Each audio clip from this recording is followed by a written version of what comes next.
Like I needed to come back. This is where everything started. Duke kind of reached out to Anthony and them and told me that basically I was okay to come back. I reached out to Duke and we talked stuff over, but it was a childish thing that came between us, and I'm back home where I belong, where everything started. So I'm training harder than ever and I'm feeling better than ever. It feels good to be back home.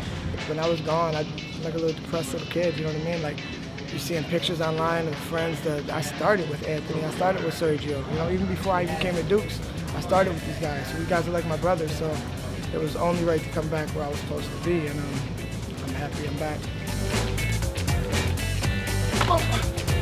South side of Milwaukee, man, it's a rough place. You look for like a top 10 in the murder rate, and you know, one of the hardest places to live, I believe, in like the world or something like that, but it's just South side. I was with gangs and violence and selling drugs and doing drugs and all that crazy stuff that comes along with it, and I definitely probably would have been doing the exact same things if I didn't fall into the mixed martial arts and MMA. I get calls from prison, from these same guys that I could have been, you know, jail bunkies with, you know, giving me calls telling me they just seen me fight on TV.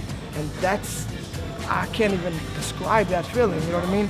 That I could have been that guy giving somebody else a call or seeing one of my friends or somebody like that on TV, knowing that, you know, a couple years ago I was just doing these horrible things with these people, you know what I mean? So I'm trying to be a success story for anybody who felt like they couldn't do anything, for anybody who felt like their life was over, you know what I mean? It's not, it's never too late. It's never too late to chase your dreams. When I fell in love with the sport, there was no turning back. Like I feel like this is what I was meant for. I've been a gladiator my whole life. Whether I was in the UFC and whether I was even in MMA, I was fighting my whole life. You know what I mean? And it seems like I was fighting for this reason, for guys like Cejudo, for these opportunities, you know what I mean? For these big chances. I'm sure he's going to stand there and try to strike a little bit. He gets away from his wrestling a little bit and tries to prove that he knows how to strike as well, and he's a damn good striker, but that's my forte.